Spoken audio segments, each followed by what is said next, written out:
nya itu 255.255.252. Nah, sudah, lalu kita ke step keempat, berarti mengkonfigurasi interface NAT. Nah, jadi kita konfigurasikan interface R1 dengan perintah NAT inside dan outside yang sesuai. Ini interface S0/1/0. Ini sebagai IP NAT outside. Lalu interface gigabit Ethernet 0/0/0. Ini sebagai IP NAT inside.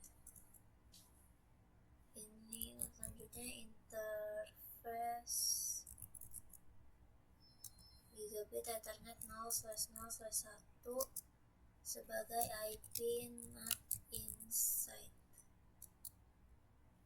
Nah, lalu part kedua ini kita verifikasi NAT dinamis dengan implementasi overload. Nah, step pertama ini kita akses layanan melalui internet.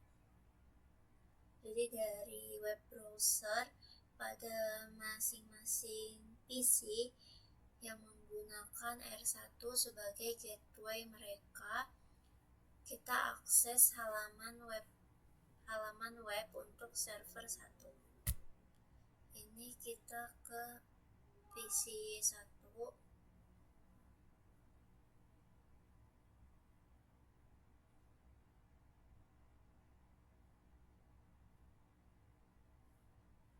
Lalu kita ke web browser.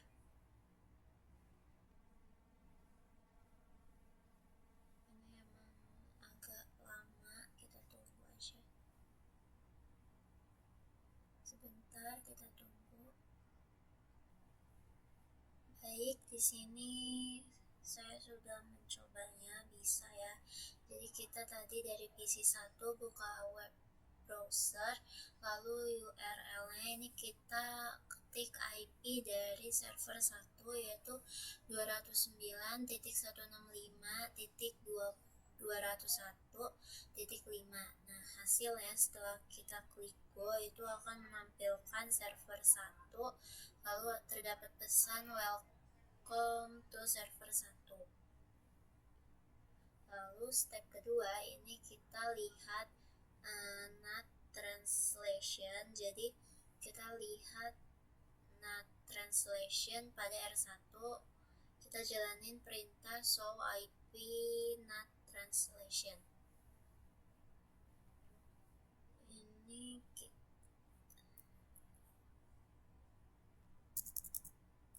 and show IP NAT translation. Nah, bisa kita lihat di sini terdapat inside globalnya, terdapat IP-nya bisa kita lihat. Lalu inside lokal, outside lokal, dan outside globalnya.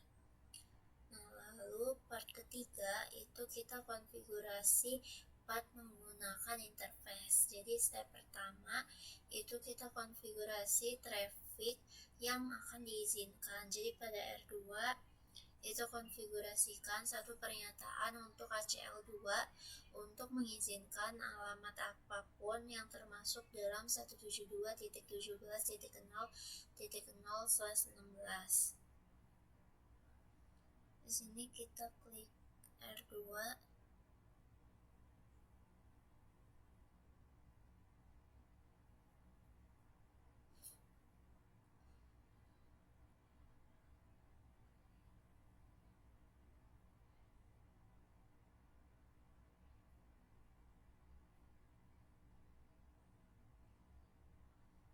Kita tunggu sebentar ya. Baik, di sini sudah kebuka. Kita ke R2. Lalu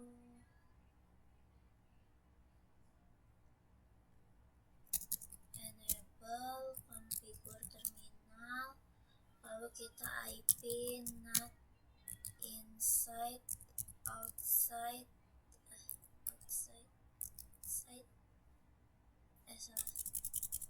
search IP not inside search list 2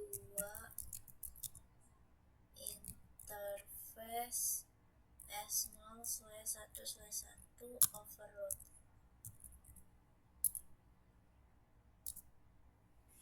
Lalu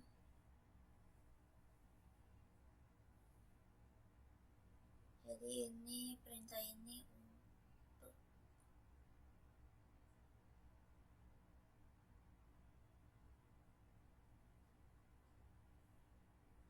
ini untuk perintah step kedua ya, yang tadi untuk step pertama itu kita akses list, lalu 2 permit, kita izinkan permit 172.17.0.0 lalu 0.0.255.255. Ini untuk, jadi perintah ini tuh untuk mengkonfigurasi satu pernyataan untuk ACL2 untuk mengizinkan alamat apapun yang termasuk ke dalam 172.17.0.0/16. Lalu step kedua itu kita kaitkan ACL2 dengan interface NAT dan izinkan alamat untuk digunakan kembali. Jadi di sini kita masukkan pernyataan R2 NAT untuk menggunakan interface yang terhubung ke internet dan menyediakan translation untuk semua perangkat internal. Di sini sudah kita masukin ya perintahnya. Lalu step ketiga itu kita konfigurasi interface NAT-nya. Jadi kita konfigurasi yang interface R2 dengan perintah NAT inside dan outside yang sesuai. Nah ini kita masukin aja interface S0/1/1 lalu IP NAT outside, lalu interface gigabit ethernet 0/0/0. Ini IP NAT inside, bisa kita lihat di sini. Lalu interface gigabit ethernet 0/0/1. Ini IP NAT inside. Nah, lalu part keempat ini kita verifikasi implementasi interface partnya. Jadi step pertama ini kita akses layanan melalui internet. Jadi dari web browser pada masing-masing PC yang menggunakan R2 sebagai gateway mereka seperti PC3, L3, PC4, dan L4. Ini kita coba PC3. Lalu kita akses halaman web untuk ke server 1. Yang ini.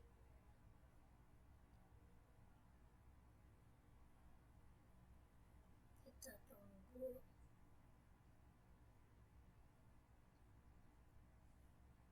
Kita ke web browser.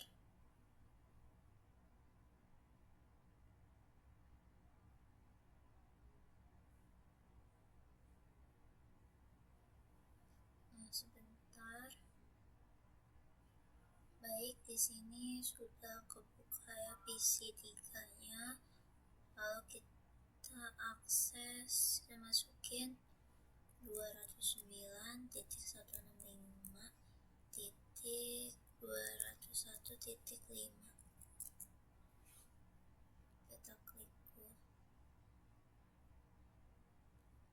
Kita tunggu ya.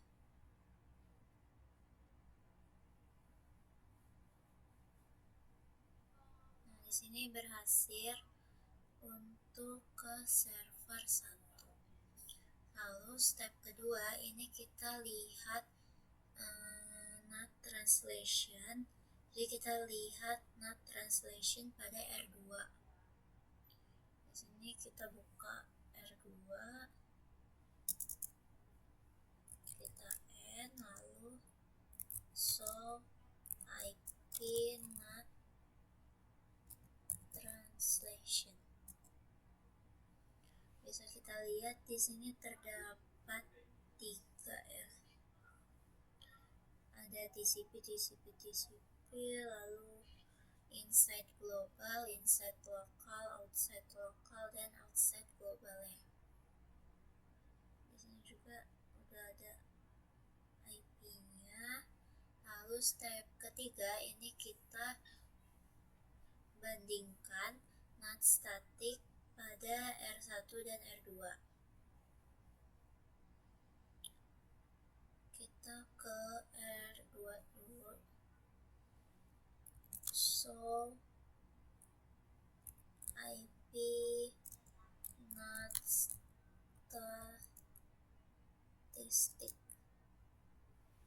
Bisa kita lihat ini total translationnya 3, yaitu yang dynamic,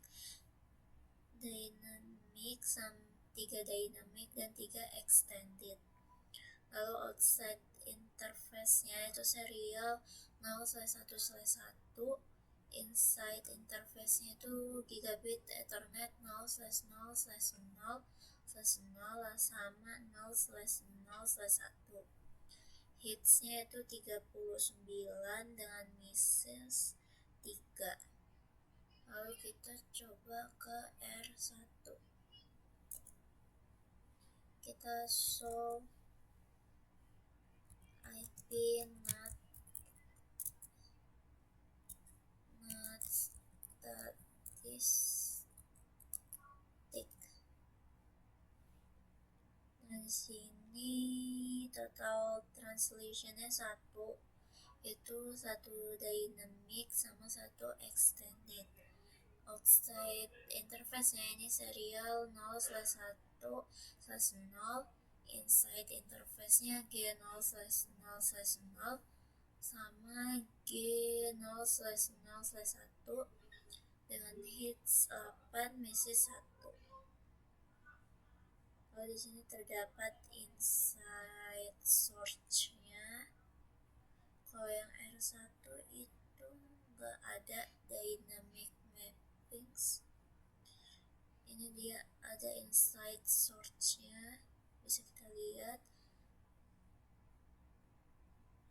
Di sini juga completion-nya juga sudah 100%. Mungkin cukup sekian video hands-on dari saya. Apabila ada kesalahan, saya mohon maaf. Wabillahi taufiq wal hidayah. Wassalamualaikum warahmatullahi wabarakatuh.